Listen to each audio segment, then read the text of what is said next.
buku-buku, referensi musik, percaya atau enggak umur 3 tahun nih. Memori-memori pertama kita kan biasanya umur segituan ya. Benar. Lagu pertama yang ku ingat itu bukan Balonku. Apa itu? Bohemian Rhapsody. Karena beda banget ketika si kreatornya hilang, keakuannya hilang, itu karya itu akan berbicara dengan sepenuh-penuhnya. Pemirsa, kembali lagi bersama saya di another episode of Vineyard. Welcome back to the cave. Hari ini kita kedatangan tamu yang lo udah pasti familiar.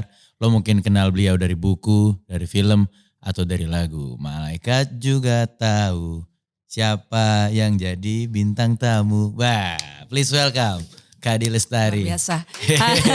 Thank you boy. Sama-sama dong Kak. Ya. Kadi, how you feeling today? Seneng banget dan lagi berbahagia karena baru saja rilis single. Dan lagi menikmati hidup sih, karena sejujurnya di luar dari single ini aku sedang tidak mengambil pekerjaan, hanya menuntaskan apa-apa yang tertunda gitu ya. Jadi banyak banget waktu buat diri sendiri, sama anak-anak gitu. Jadi sedang menikmati hidup. Benar. Kalau aku tanya satu hal yang exciting terjadi lately nih, mungkin paling lambat dalam 1 bulan, selain single ini, apa kira-kira? Dalam 1 bulan ini? Yeah. Ke depan atau ke belakang? Ke belakang. Oh, ke belakang. Baik. Yang belakangan yang terjadi. Oke. Yang di otakku cuma Zumba. Lagi rajin Zumba. Walaupun gak ada momen. Wait. Kayaknya dalam 1 bulan terakhir, tapi multiple ya, adalah banyak banget ketemu teman lama yang udah gak kontak-kontakan. Mungkin karena aku juga baru saja jadi single parent, jadi banyak yang kemudian pengen ketemu, pengen silaturahmi. Jadi banyak banget orang-orang yang udah lama tidak beredar di hidupku, tiba-tiba datang dan kita spend time. Ada sahabatku yang udah puluhan tahun, datang jauh-jauh dari luar negeri, nginep di rumah seminggu. Pokoknya so exciting. It must feel nice ya? Sangat. Dan dengan rilisnya juga ini menambah rasa senangnya Kadi. Yes. Lagu Berduka. Ya, walaupun lagunya berduka ya, tapi bikin lega loh. Karena aku merasa lagu ini juga merupakan sebuah bukan tugas sih, tapi kayak sebuah misi yang aku memang pengen tuntaskan. Dan akhirnya punya kesempatan untuk mewujudkan lagu ini menjadi sebuah karya yang bisa dinikmati banyak orang gitu. Menjadi sebuah manifesto, menjadi sebuah bener banget. Mengubah momen menjadi monumen. Makan apa sih boy pagi ini? Ngopi barusan ngopi. Kok langsung tek gitu. Nah Kadi, aku pengen nanya tadi kan kalau kita dengerin lagunya, di lirik itu biarkan aku, izinkan aku bersedih dan berduka. Iya. Karena kan terkadang di masyarakat kita di saat kita bersedih, itu seakan-akan orang menguatkan kita, tapi terkadang kayak kita ngerasa kayak dilarang berduka gitu. Iya. Jangan sedih ya. Jangan sedih ya gitu. Iya. Kadi merespon itu kayak gimana? Oke, kalau aku pertama melihatnya gini, pasti segala ucapan itu datang dari niat yang baik ya. Setuju. Jadi apapun itu, mau itu doa, mau itu ucapan berduka atau himbauan untuk kuat dan tabah, aku sih terima itu semuanya dengan rasa syukur. Tapi memang kadang-kadang di momen-momen yang tidak tepat, ucapan-ucapan itu bisa terdengar prematur gitu loh. Karena berduka itu kan banyak fasenya ya. Ada fase di mana kita mulai menerima, mulai ikhlas, mulai melihat oh iya nih life goes on, aku harus melanjutkan hidup dan sebagainya. Tapi sebelum itu biasanya kita sedang berada di fase yang lagi rapuh-rapuhnya. Yes. Dan pada fase itulah kadang-kadang ucapan yang jangan nangis atau kamu harus kuat di depan anak-anak, kamu harus kuat di hadapan keluarga dan sebagainya itu terasa kurang pas gitu. Nah kalau buat aku sih kayaknya rule of thumb-nya adalah kita sebagai yang orang yang merespon ke mereka yang sedang berduka, number 1 jangan so tahu, itu aja sih. Karena kita tidak akan pernah bisa tahu apa yang mereka rasakan gitu. Jadi menawarkan bantuan kalau misalnya dibutuhkan silahkan aku ada di sini gitu ya. Ikut mendoakan yang terbaik buat kamu keluarga. Buat aku itu netral tapi juga cukup tidak menjatuhkan, tidak rasanya prematur gitu loh. Jadi memang pokoknya kita jangan so tahu aja.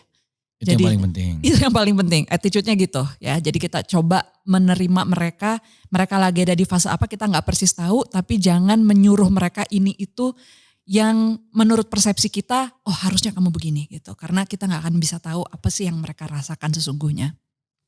Setuju sekali Kak. Dan sebelum kita lanjut lebih jauh mungkin aku mewakili Voles ingin mengucapkan yang pertama secara langsung ya. Turut berduka cita atas kehilangannya Kak Di Lestari ya. Makasih banyak. Atas keberpulangannya suami tercinta. Thank you. Kak Di hari ini datang dengan sangat bergembira, sangat berbahagia. Dan keberpulangannya si Mas kan itu bisa kita bilang belum dalam waktu yang lama ya. 2 bulan lah. 2 bulan. 2 bulan. Masih dalam waktu yang relatif singkat. Yes. Bagaimana tuh Kak Di untuk bisa, karena kan mungkin banyak orang yang bahkan bisa sampai larut-larut bertahun-tahun untuk merasakan sedikit aja bahagia atas kejadian yang baru di hidupnya tuh susah. Tuh, sedangkan Kak Di ini bisa bener sekarang lagi berbahagia atas ini gitu. Tapi mungkin aku balik lagi gak pengen so tau gitu. Mungkin tapi sedihnya masih ada. Pasti. Tapi masih bisa dibagi porsi perasaannya gitu loh Kak. Itu Kak Di nge-manage perasaannya, how do you do that? Oke. Jadi seperti yang aku bilang tadi ya, berduka itu kan bertahap-tahap, berlapis-lapis gitu. Dalam 24 jam hidupku barangkali ada momen-momen tiba-tiba kangen, tiba-tiba sedih. Dan kalau momen itu datang, prinsipku adalah jujur aja. Jadi rasakan itu, jangan dihindari, kayak jangan misalnya begini, gue kan sekarang udah happy, tiba-tiba aku sedih. Gue kemudian bilang, oh gue gak boleh nih sedih gitu loh. Enggak, gue harus gembira, gue harus happy. Penyangkalan seperti itulah yang menurut aku membuat si kedukaan ini makin sulit dicerna atau makin lama gitu. Jadi prinsipku ketika kita memang sedih, ketika kita memang pengen nangis, nangislah sejadi-jadinya, rasakan sedih itu sedalam-dalamnya. Tapi memang pasti gak enak, pasti menyiksa ya. Atau ketika kita kangen banget gitu, kangennya bukan kangen yang kangen happy, tapi kangen yang nelangsa misalnya gitu. Itu kan sesuatu yang nggak pengen kita alami sebetulnya, tapi begitu dia datang, aku merasa oh ya memang sudah saatnya lah, this is the moment, aku harus merasakan hal itu, so aku rasakan. Kalau misalnya kita benar-benar biarkan dia lewat apa adanya gitu, dari hasil pengamatanku sih cenderung kita juga akan lebih cepat melewatinya gitu, dan kemudian bisa merasakan hal-hal lain lagi, karena kan itu nggak melulu apa yang kita alami dalam satu hari gitu. Jadi kalau buat aku begitu ada perasaan-perasaan yang tidak enak, sedih dan sebagainya, rasain aja. Tapi dengan tahu bahwa ini semua akan berlalu. Sama kayak kita happy. Oh ya aku hari ini berbahagia, tapi kan dalam satu hari ini kita gak bahagia terus-terusan. Which is okay gitu loh, bagi aku itu sangat manusiawi.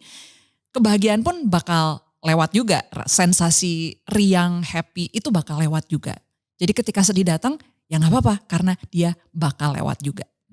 Dan dengan kita ngerasain sedih jadinya kita lebih bisa menikmati atau memaknai saat happy datang. Gitu. Benar banget, ya kita kasih kanvas yang bersih untuk perasaan-perasaan baru yang datang. Tanpa ada bayang-bayang dari perasaan yang kita gak cerna sebelumnya. Sama kayak pencernaan lah, kan lebih bagus kalau misalnya kita bisa benar-benar mencerna semua makanan gitu kan.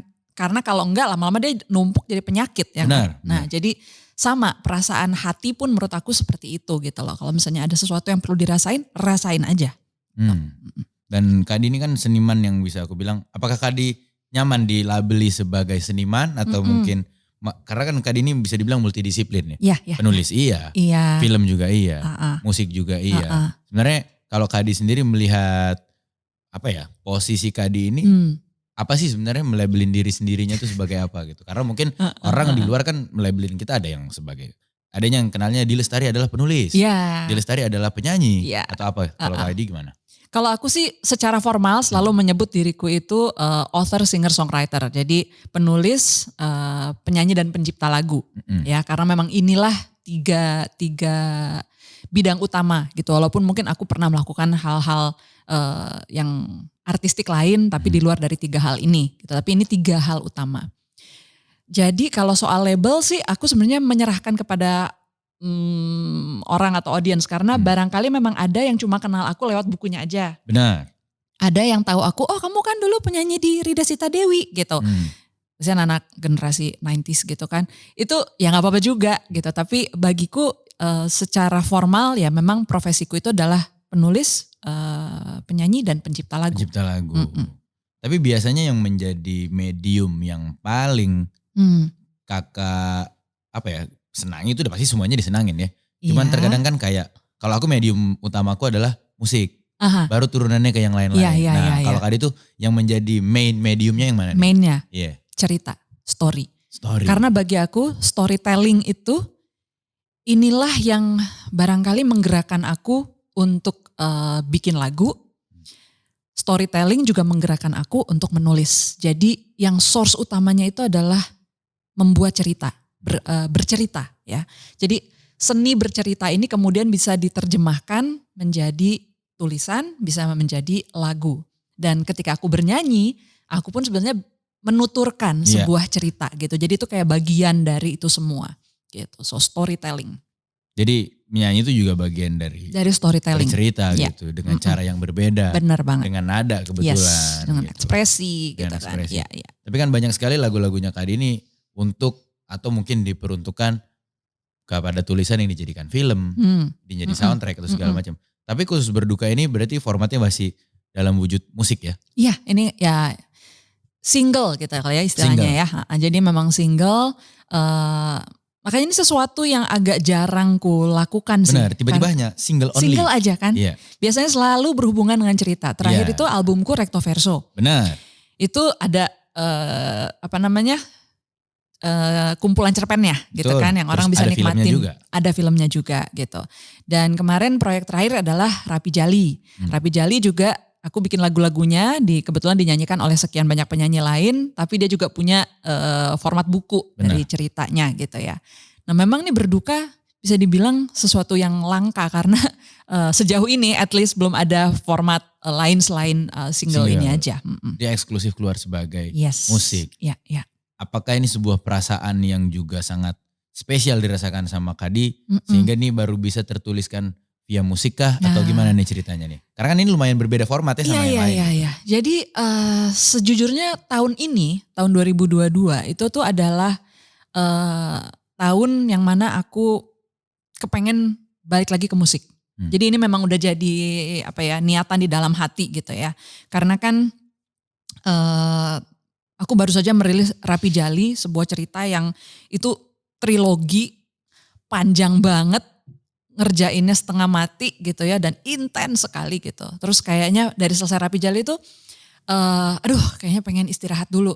Tapi karena Rapi Jali itu juga kemarin bikin aku terpancing untuk berkarya dalam musik, harus bikin lagunya apanya segala macam. Lama-lama kayaknya engine untuk berkarya di musik tuh ikut terpancing. Panas dia ya? Ikut panas gitu. Terus akhirnya aku bilang sama almarhum Reza, aku kayaknya pengen balik lagi ke musik deh gitu. Terus dia juga bilang iya udah saatnya gitu. Nah berduka ini sebenarnya aku buatnya justru sebelum Reza sakit. Sebelum Reza berpulang gitu ya. Kurang lebih 2 bulan berarti ya sebelum Reza berpulang. Jadi bagiku ini kayak makin istimewa gitu loh. Karena pertama dari almarhum sendiri udah support gitu ya. Ya udah kamu balik lagi ke musik deh gitu. Dan itu juga menjadi niatanku. Plus lagu ini juga memang aku ciptakan kayak sebuah intuisi gitu. Karena kok bisa ya gitu loh. Aku sering berpikir, apalagi ketika mulai nunggu di rumah sakit ya. Itu kan aku bikin kurang lebih 6 hari sebelum Reza sakit. Dan karena sakitnya itu kan mendadak gitu kan. Jadi gak kepikir sama sekali. Nah dia tuh udah sempat ngomong, karena aku sempat kasih denger lagu itu. Dan dia bilang, wah lagunya bagus katanya gitu. Terus aku jadi tahu apa yang kamu rasain kalau aku gak ada. Nah jadi ketika kita lagi bikin-bikin, dia sampai masih sempet nih menuliskan chordnya buat aku gitu. Kita ada rencana mau bikin demonya tapi gak keburu. Begitu dia sakit, aku langsung mikir, ini apa firasat atau kayak ada sebuah bisikan bahwa ini akan terjadi gitu kan, jadi bertanya-tanya ya. Benar.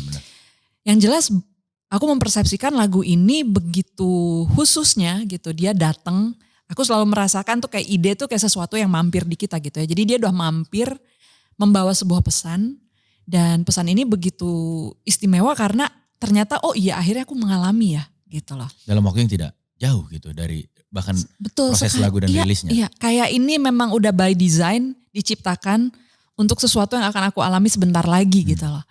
Dan sebenarnya ketika kita bikin Berduka tuh awalnya dari sebuah diskusi.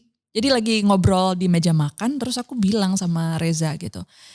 Kayaknya kita gak punya ya gitu lagu yang mana orang berduka dikasih izin untuk ya udah rasain aja sedih loh gitu loh.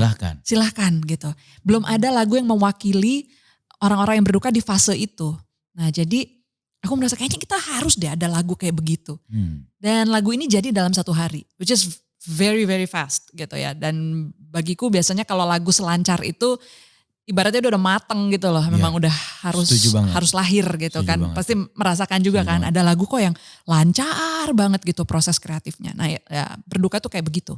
Dan aku ngerasain kalau lagu yang terjadi dalam waktu cepat itu beneran perasaan. Iya. Tapi kalau biasanya lama udah jadi gagasan.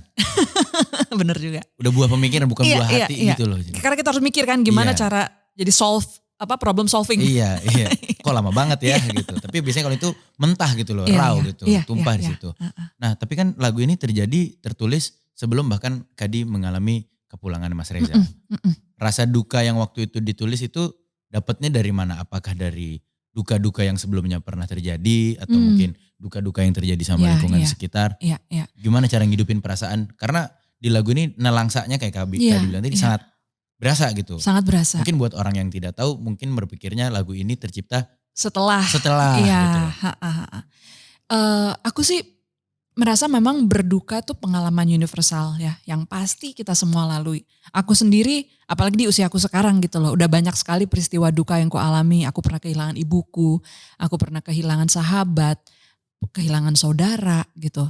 Jadi kayaknya tabungan dukanya sudah cukup untuk kemudian bisa berempati dengan peristiwa tersebut gitu ya.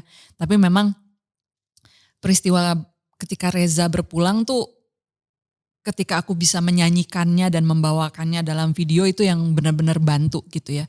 Cuma saat itu kayaknya juga di Indonesia lagi banyak peristiwa-peristiwa duka. Termasuk ini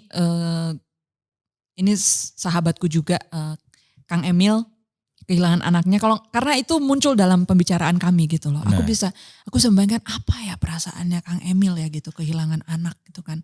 Terus ya itulah tiba-tiba muncul kita kan bisa aja gitu ya so tahu ngebayangin apa sih yang dirasakan. Tapi kan kedukaan itu sesuatu yang begitu dalam dan hanya bisa diukur oleh orang yang mengalaminya gitu. Jadi aku rasa pengalamanku sendiri membantu tentu saja, tapi juga yang sedang kuamati saat itu juga ikut membantu.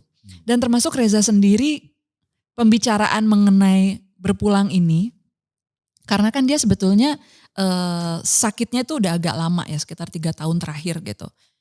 Itu tuh kayak udah shadowing kita gitu loh, sekian lama.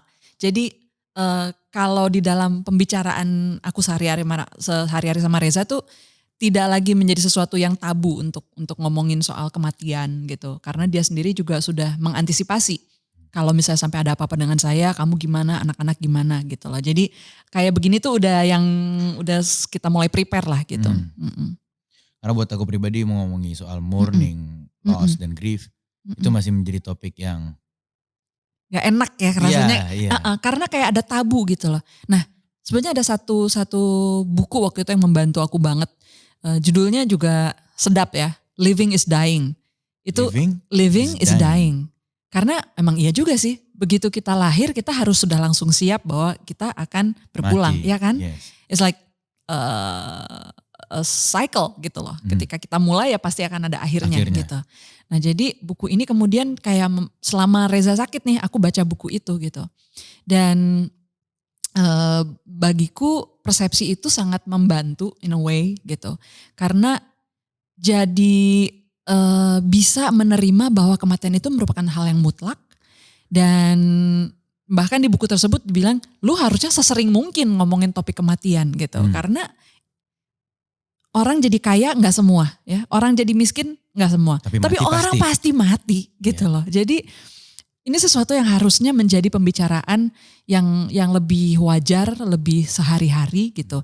Hanya saja karena mungkin itu tadi kita cenderung menghindari yang nggak enak, pengennya yang enak-enak aja gitu kan. Nah jadi sepertinya si kematian ini menjadi satu topik yang sering sekali dipinggirkan gitu loh karena ketidakinginan kita untuk menghadapinya. Mungkin kayak orang pada umumnya menyikapi exercising atau olahraga ya. Terasa tidak enak gitu. Senin aja deh gitu kan. Iya, padahal seharusnya memang harus dirasakan gitu. Terus ditunda-tunda lagi. Nggak jadi-jadi. Dan mengobrolkan soal itu setelah menghadapi banyak kehilangan dalam kehidupan Kak Adi, dalam kacamata Kak Adi hari ini, what is death to you? Sebetulnya death is a new beginning sih gitu ya. It's not the end. Bagiku sih seperti itu, bahwa itu adalah sebuah awal dari gerbang baru, baik bagi yang berpulang maupun yang ditinggalkan. Karena kan ini akan menjadi sebuah fase hidup sama seperti yang aku alami sekarang gitu ya. Ketika Reza berpulang aku menghadapi hidup yang sama sekali baru gitu loh. Begitu juga dengan Reza, aku tidak tahu persis tentunya bagaimana perjalanan dia selanjutnya ya, hanya yang Maha yang tahu gitu. Tapi aku merasa bahwa it's not the end, ini hanya masalah transformasi. Aku percaya energi itu kan kekal ya, tidak bisa dimusnahkan. Jadi dia akan bertransformasi pastinya, tapi menjadi apa itu bisa aku rasain sendiri aja deh gitu. Karena ini topik yang licin banget untuk kita bisa jadinya malah debat kusir gitu kan. Oh bakal berakhirnya begini, dia akan kesini, dia akan kesono. Tapi bagiku yang lebih penting adalah bagi yang ditinggalkan, gimana kamu bisa menjalani hidup kamu setelahnya gitu, bisa berdamai dengan kondisi ditinggalkan, dan kita berharap dan berdoa yang sebaik-baiknya untuk mereka yang sudah pergi gitu. Bagiku itu jauh lebih penting. Iya, dan kita bagaimana melanjutkan kehidup dalam manner untuk to honor, respect the memory. Kalau ada yang bisa kita ya kayak Reza itu kan buah pikirnya banyak banget yang bisa aku bantu abadikan misalnya gitu. Aku pengen itu ya udahlah menjadi mungkin next projectku dan sebagainya. Aku belum tahu pasti, tapi kayaknya itu hal-hal yang bisa kita lakukan sebagai yang ditinggalkan. Kita coba preserve yang baik dan kita share gitu. Apakah ini kedepannya mungkin saja menjadi sebuah cerita yang lebih kompleks dan lebih panjang dalam wujud novel? Bisa jadi fiksi, bisa juga jadi non fiksi, tapi sebetulnya aku sudah terpikir sih ingin mencurahkan sesuatu ya dalam format tulisan, walaupun topiknya apa masih belum tahu gitu ya. Apakah itu tentang pengalamanku sendiri, apakah itu tentang pemikiran-pemikiran Reza yang aku rasa bermanfaat dan sebagainya, tapi there will be something lah in a form of writing. Akan kita tunggu guys. Yes. Kadi. Yes. Dalam perjalanan hidup Kadi ini, growing up, yang mana yang datang duluan? Bercerita, musik, yang mana nih yang datang duluan? Aduh. Karena kan Kadi ini bisa dibilang datang dari latar keluarga yang artistik gitu. Adiknya Kadi sendiri, fun fact buat yang nonton itu adalah Arina Mocca. Ya, itu adik kandungku. Dan dari kami berlima, empatnya berempat ini semuanya di seni ya. Kakakku yang satu lagi dia sutradara, penulis skenario, ilustrator. Satunya lagi dia penyanyi dan pianis jazz. Terus aku, kemudian Arina. Nah cuma abangku doang nih. Dia kerjanya malah di industri tambang. Sangat jauh. Tapi dari dialah kami tahu yang namanya buku-buku, referensi musik. Percaya atau enggak, umur 3 tahun nih. Memori-memori pertama kita kan biasanya umur segituan ya. Benar. Lagu pertama yang ku ingat itu bukan balonku. Apa itu? Bohemian Rhapsody. Why? Karena abangku. Karena dengerin kaset-kaset dia waktu tahun itu gitu loh. Jadi dari dialah referensi musik ini gitu ya. Nah mana yang duluan? Sejujurnya ini kayaknya datangnya bersamaan loh setelah aku retrospek ya. Oh iya ya. Jadi yang pertama datang kayaknya senang menghayal. Itu for sure. Aku senang sekali menghayal. Jadi kakakku lebih kutu buku daripada aku, tapi aku tuh senang sekali mengarang, menciptakan sesuatu dari imajinasi gitu ya. Jadi senangnya melamun, ngayal gitu. Nah kelas 2 ya makanya ya. Kelas 2 SD aku inget banget, aku membuat laguku yang pertama. Kelas tapi ngaco, iya ngaco ya. Ngaco aku rekam sendiri udah gitu ditemuin sama nyokap. si kaset itu. Terus diputer lagi ada tamu, wah aku langsung kabur, malu banget dengar suaraku sendiri dengan bersenandung nggak karuan gitu ya. Tapi somehow memang kecenderungan itu tuh sudah ada. Nah kelas 5 SD aku baru membuat lagu pertama yang berstruktur. Nah itu aku masih ingat lagunya tapi sutralah, gak usah kita nyanyikan. Lalu ada cerita juga, jadi itu upayaku pertama membuat novel itu kelas 5 SD. Jadi kalau bisa dibilang berbarengan sih. Walaupun kayaknya nyanyi duluan ya, karena memang satu keluarga nih suka nyanyi, jadi udah biasa nyanyi di paduan suara, nyanyi di vokal grup itu tuh udah makanan dari kecil gitu. Nyanyi tuh udah jadi keseharian. Udah jadi keseharian. Kayak nasi. Iya, main musik, main piano, denger jembrang-jembreng alat musik segala macam di rumah itu tuh udah biasa banget dari kecil. Dari melek juga udah ada di situ dia, it's just there. Iya, karena ayahku tuh seneng banget main musik tapi dia otodidak. Tapi segala macam dicoba, ya gitar lah, harmonika, pokoknya segala macam alat musik ada aja di rumah gitu. Jadinya sense eksploratif itu juga turun ke anak-anak. Kadi kalau novel sendiri nih, yang bukan Kadi tulis, yang jadi favorit of all time-nya Kadi apa nih novel ini? Oh my God, nih. Pertanyaan paling susah. Oke, sejujurnya adalah aku itu selalu merasa paling relate dengan karya paling akhir yang ku bikin, maksudnya yang paling baru. Iya. Jadi jawabanku sekarang di hari ini tahun 2022 adalah Rapi Jali. Rapi Jali. Karena itu yang paling terakhir aku bikin. Yeah. Tapi kalau kamu nanyanya 2024 misalnya pertanyaanku, jawabanku mungkin bisa berubah. Bisa berubah. Tapi kalau untuk saat ini yang ditulisnya tidak oleh Di Lestari. Oh tidak oleh aku, of all time ya. Yeah. Bisa dibilang kayaknya yang paling monumental bagiku itu adalah Hujan Bulan Juni. Hujan Bulan Juni. Kumpulan puisi dari Bapak Sapardi Djoko Damono almarhum, dan puisinya sendiri sih waktu itu yang paling menggugah aku banget tuh yang judulnya Aku Ingin. Nah tapi bisa dibilang Pak Sapardi itu merevolusi caraku bertutur. Jadi waktu dulu barangkali ya bikin lagu gitu aja gitu ya, tapi sejak baca puisi-puisinya Pak Sapardi langsung wah gila nih yang gini nih cara berkata-kata, gini nih cara bikin metafora. Kayak si buku itu menjadi mentorku secara tidak langsung gitu dan itu mengubah cara aku menulis lagu dan menulis lirik. Menambah cakrawala baru nih ceritanya. Banget saat itu. Dari metafor gaya bahasa dan lain-lain. Yes. Kayak rapper ya Kadi ya. Apa tuh? Kenapa? Kayak metafor, permainan kata-kata. Oh iya, banget. Itu kan kata itu bagiku ada sense-nya ya. Ya misalnya ada 5 sinonim untuk menyebutkan satu benda atau satu fenomena. Tapi menurut aku setiap kata itu kayak punya feel gitu. Nah PR kita adalah mencari feel yang paling tepat untuk apa yang ingin kita sampaikan. Bahkan sama bahasa juga begitu ya. Kalau aku pribadi juga di saat let's say ini gelas sama glass, feel-nya juga bakal beda. Iya, benar banget. Apakah Kadi tapi ada rencana atau mungkin wacana untuk menulis atau bermusik dalam bahasa yang lain dari bahasa Indonesia? Kalau untuk bahasa Inggris sih udah cukup sering. Iya. Ada satu lagu sebenarnya waktu itu aku pakai bahasa Timor. Tapi belum dirilis, tapi pengen sih satu hari karena memang mirip banget dengan bahasa Portugis bunyinya gitu ya. Jadi merdu sekali, aku senang sekali bahasa Portugis gitu karena bagiku indah banget di kuping dan satu hari nanti mungkin aku rilis kapan-kapan. Tapi kalau sejauh ini yang aku rasa bisa udah mulai fasih ya pastinya bahasa Indonesia nomor 1 sama bahasa Inggris. Gitu. Walaupun kayaknya kalau dalam bahasa Indonesia tuh ada hal-hal yang lebih subtle yang bisa aku ungkapkan justru ya gitu. Banyak orang yang bilang aku lebih seneng bahasa Inggris. Iya sih karena memang dia lebih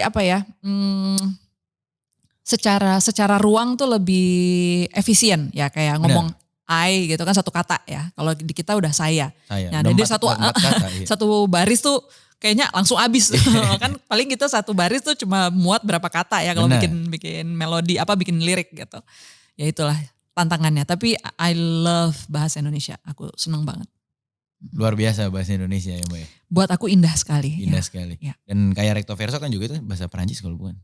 Recto verso Latin. Latin ya recto verso ya. Dan maksudnya juga tetap ada unsur beberapa bahasa lain juga di sini dan aku seneng banget bahasa Latin juga, walaupun nggak sempat belajar ya, tapi menurut aku ada apa ya, recto verso atau pokoknya bahasa Latin itu terdengar sangat apa adanya kali ya, apa yang diucap, apa yang tertulis itu yang diucap, jadi mirip kayak bahasa Indonesia. Benar. Gitu. Tapi elegan gitu loh, kayak keren gitu. Kayak bahasa yang udah sangat tua juga. Iya. Gitu. Tadi kalau untuk tadi kan novel yang kakak tulis yang terfavorit tadi ya. Untuk saat ini itu ada Rapi Jali. Iya. Tapi kalau yang least favorite ada gak? Itu kan most favorite ya. Iya. Least favorite berarti yang kalau boleh diprioritaskan atau diperingkatkan, dia mungkin di paling bawah. Ini ya semua pertanyaan tar itu tuh paling susah buat dijawab. Tapi aduh nanti aku di ini kali apanya ditimpuk nih sama para pembacanya. Karena banyak banget yang digeruduk penggemar. Banyak banget yang merasa bahwa justru itu apa namanya number one-nya. Makna opusnya di Lestari itu gitu. Tapi sama formulanya, yang kalau aku paling suka adalah yang paling terakhir aku bikin. Karena apa? Karena aku merasa memang setiap karya itu kan kita bertumbuh ya. Jadi sesuai dengan the latest me gitu. Dan mulai dari cara cara penuturan, pemilihan kata, pembuatan struktur itu yang paling latest nih. Nah, yang paling aku nggak suka tentu yang the earliest. Karena merasa ini banyak banget sih salahnya ya Allah gitu ya. Kalau ngeliat tuh ya ampun dulu mikir apa sih gitu. Ya itu buku aku yang pertama, Supernova. Kesatria Putri dan Bintang Jatuh. Tapi pasti banyak yang tidak setuju di luar sana. Terus karena banyak itu justru yang paling. Tapi bagiku bukan karena ceritanya. Tapi aku sebagai penulisnya itu aku sangat bisa merasakan apa ya, kehijauanku saat itu gitu loh. Karena kan Kak Adi juga ngerasain perkembangan dan progres. Iya. Jadi ketahuan yang dulu kayaknya masih banyak kurang ilmu atau banyak kurang rasa atau banyak apa gitu. Mungkin sama kayak kita berkaca kalau ngeliat foto kita Facebook zaman dulu. Nah kan yang dulu kita rasanya keren banget. Pas potret keren banget. Begitu lihat sekarang, gitu kan. What was I thinking? Iya, alay juga ya gue ya. Iya. Kadi tapi kalau seandainya tidak menjadi seorang author, tidak menjadi seorang musisi. How do you see yourself? Di mana kira-kira Kadi akan berakhir secara karir? Jika tidak menjadi ini dua. Gua rasa ada dua tempat. Kalau nggak di dapur, di kebun. Karena aku suka masak dan aku suka tanaman. Dan ini menjadi kayak hiburanku di sela-sela karirku sekarang gitu loh. Jadi aku senang banget masak. Cuma ya buat ini aja lah ya, buat level rumahan aja gitu. Dan juga sangat suka berkebun, seneng pelihara ini, pelihara itu gitu. Ya itu kayaknya dua itu, entah jadi petani atau koki kali. Koki ya, chef gourmet.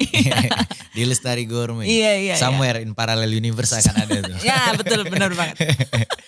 Kadi kalau satu momen yang di perjalanan karir atau perjalanan hidup Kadi, karir lebih tepatnya mungkin ya. Dimana Kadi ngerasa, it's like rock bottom ya, pit bottom yang ini momen jatuhnya nih Kadi. Itu di momen apakah, di saat seperti apakah? Boleh dibagiin gak? Secara karir ya gitu. Secara karir. Wow. Rock bottom. Karena kan karir itu tidak selalu menanjak. Ya. Aku gak bisa bilang bukan exactly rock bottom di mana karirnya runtuh atau gimana. Cuma kayaknya itu adalah satu titik balik. Yakni ketika aku keluar dari Rida Seta Dewi. Karena aku cinta banget sama Sita sama Rida gitu ya.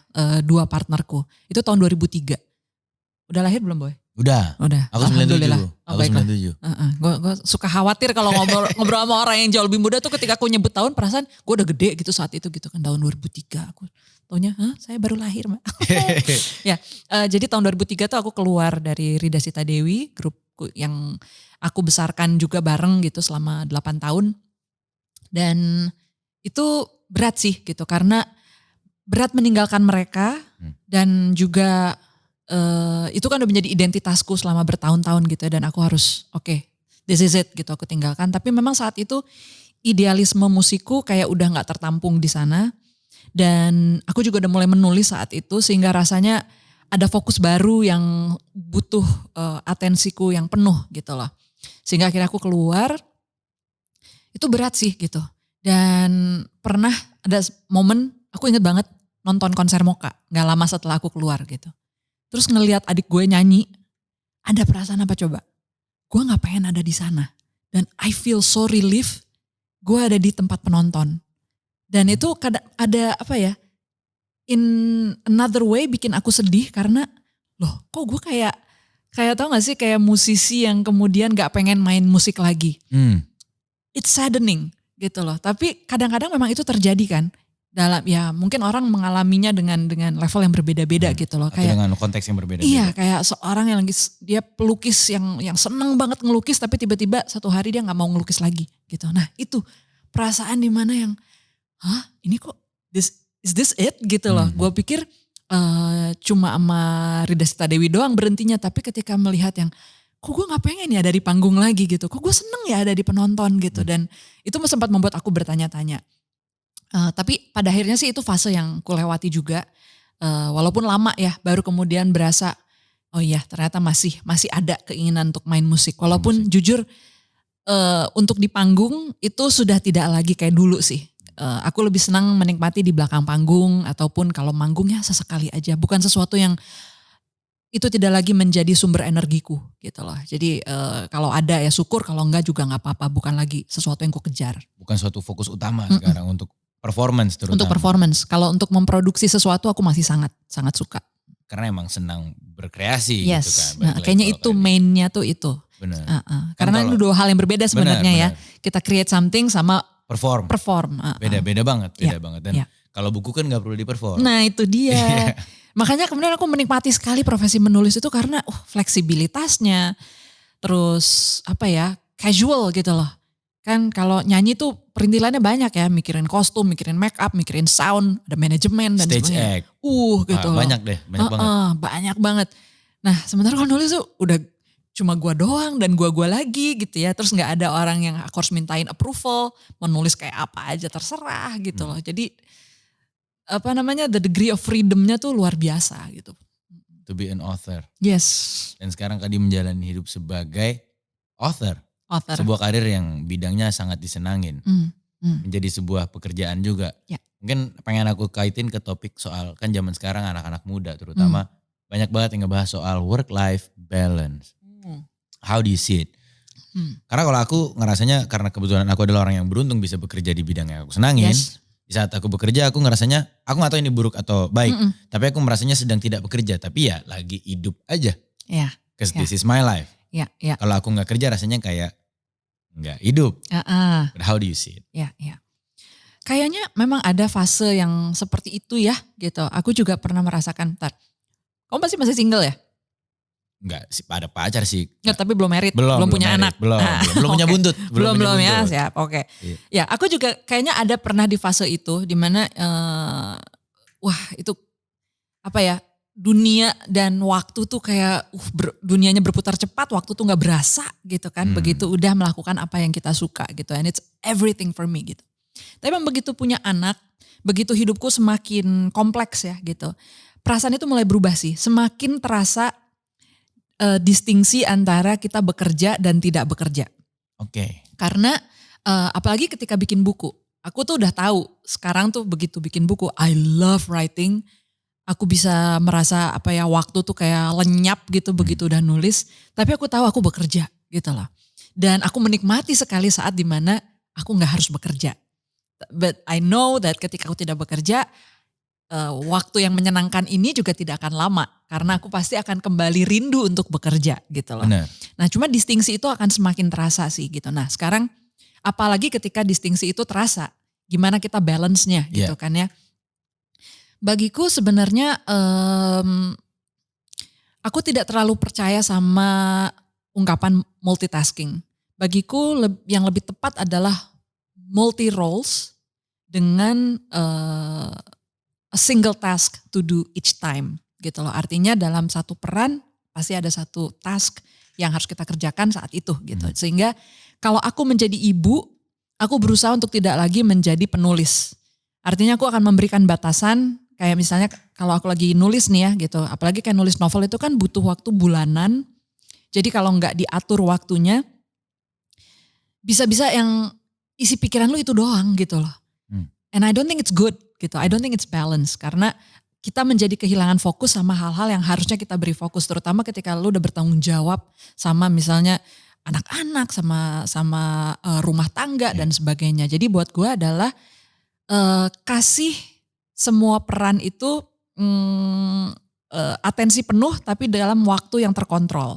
Artinya kalau misalnya aku nulis, aku akan mulai let's say jam 9 pagi, jam 5 sore aku berhenti. Jadi 5 sore ke atas aku akan tutup laptop dan tidak akan menyentuhnya lagi and just main sama anak-anak, nonton TV dan sebagainya, nonton Netflix, nonton film dan sebagainya, itu yang aku lakukan gitu. Nanti ketika misalnya selesai nih si bukunya harus ada promo misalnya. Itu kemudian aku coba, oke, saya akan berpromo dengan kuota sekian. Tapi aku berusaha untuk tidak melebihi itu. Karena godaan untuk melampaui itu pasti gede banget. Pasti. Kan you wanna give your best gitu. Yes. Tapi seringkali kalau kita tidak menakarnya, yang ada adalah kita akan termakan oleh si energi kreatif itu. Yeah. Jadi bagiku energi kreatif itu sangat besar.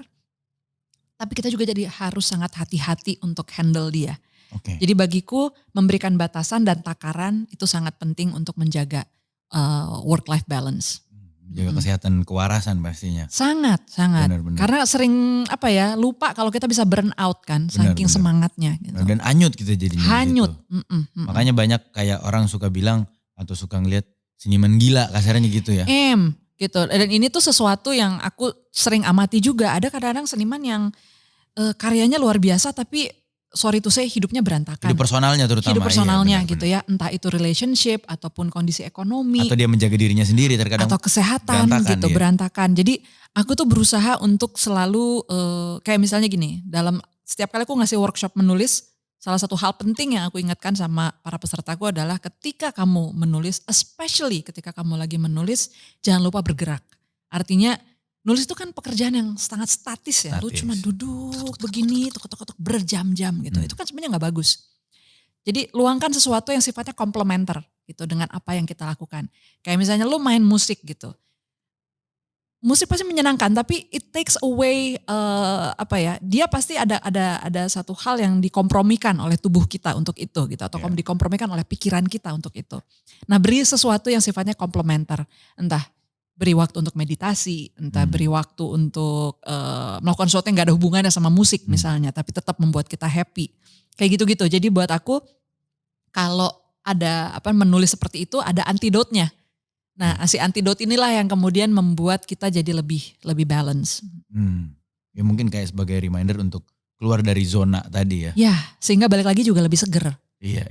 Karena kalau kita terlalu lama di situ, mungkin kita jadinya stuck in a spiral juga lama-lama gitu. Iya, setuju banget. Yang nggak ada kejelasan juga akhirnya. Kita muter-muter aja gitu loh di zona itu. Benar, Karena seakan-akan tapi kita menipu diri kayak enggak kok ini gue lagi berproses kreatif. Iya, gitu. Tapi sebenarnya tidak lagi produktif, ya kan? Bahkan bisa sampai destruktif gitu loh di satu sisi. Ini jadi catatan besar nih buat aku hari ini. Ini yang aku bawa pulang nih dari obrolan hari ini. Siap. Karena aku sering itu sih tadi yang aku bilang tadi, aku sering terlalu larut di dalam. Terlalu larut, benar. Karena rasanya aku sedang melakukan sesuatu.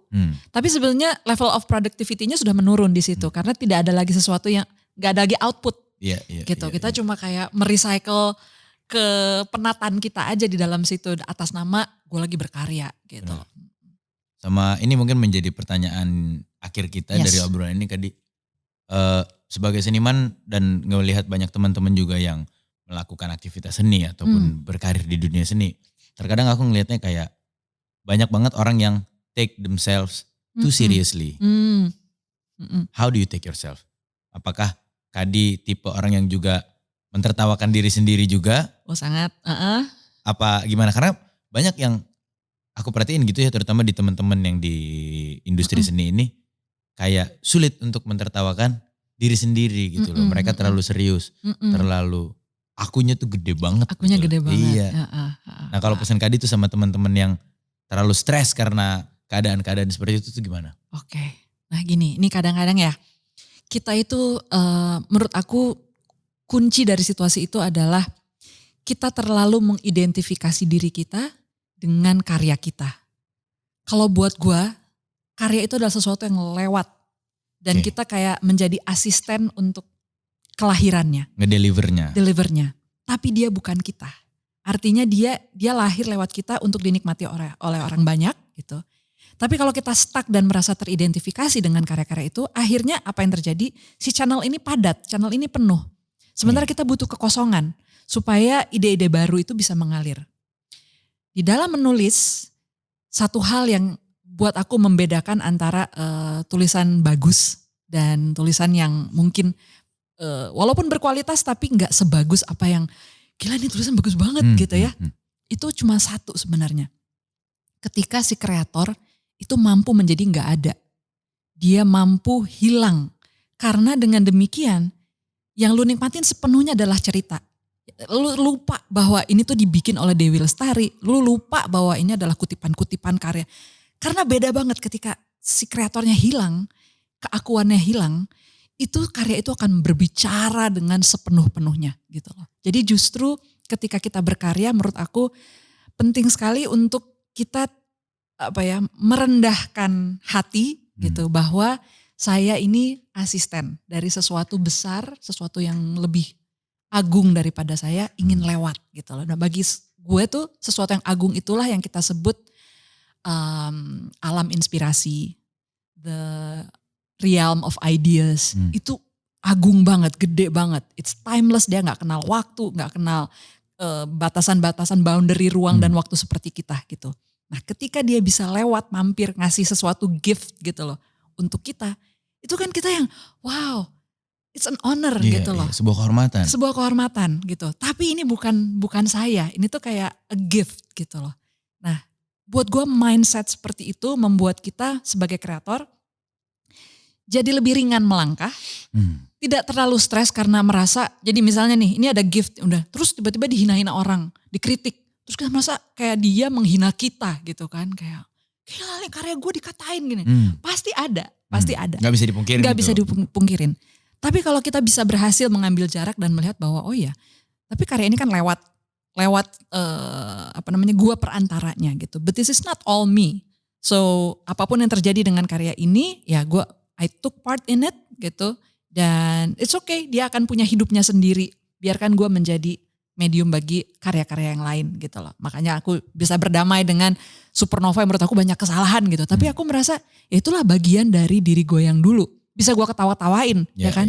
If I took myself too seriously gitu ketika mungkin ada orang mengkritik Supernova gue berhenti nulis kali. Karena merasa kayak itu tuh penghinaannya langsung ke gue gitu. Menurut aku dengan jarak seperti itu kita bisa menjadi seniman yang lebih sehat sih. Dalam artian your work doesn't define you. Yes. You are more than that.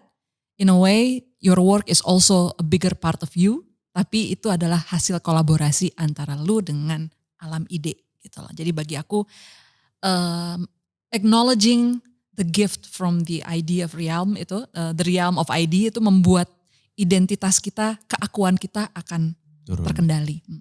Wah. Gokil banget. Iya.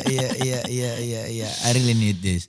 Okay. Dan ini juga menurutku juga bisa buat yang nonton, konteksnya juga bisa di dalam segala bentuk ya. Yes. Gak hanya di seni gitu. Maksudnya kita kan selalu mengeluarkan output. Mungkin ada yang outputnya berupa Excel spreadsheet. Iya. Ada yang berupa PowerPoint gitu. Iya. It doesn't Berupa laporan gitu. Berupa financial statement. Atau apapun itu ya. It doesn't define you gitu loh. Iya. Betul. Terima kasih banyak waktunya Kadi. Sama-sama Boy. Terima kasih banyak juga obrolan hari ini. Sungguh mencerahkan dan sangat menyenangkan. Yes, Jangan lupa untuk dengerin single Kadi Lestari terbaru berjudul Berduka di semua digital streaming platform. Udah ada ya kayaknya? Sudah ada. Video klipnya juga ada di YouTube. Ya, di channelnya Trinity Optima. Yes, dan tungguin karya-karya terbaru dari Di Lestari. Kalau gitu, gue pamit. Sampai jumpa di episode-episode Viniar selanjutnya. Bye-bye. Bye. Hai, saya Di Lestari. Terima kasih sudah menonton. Jangan lupa untuk like, comment, dan subscribe. Serta nantikan episode-episode berikutnya dari Viniar. Bye.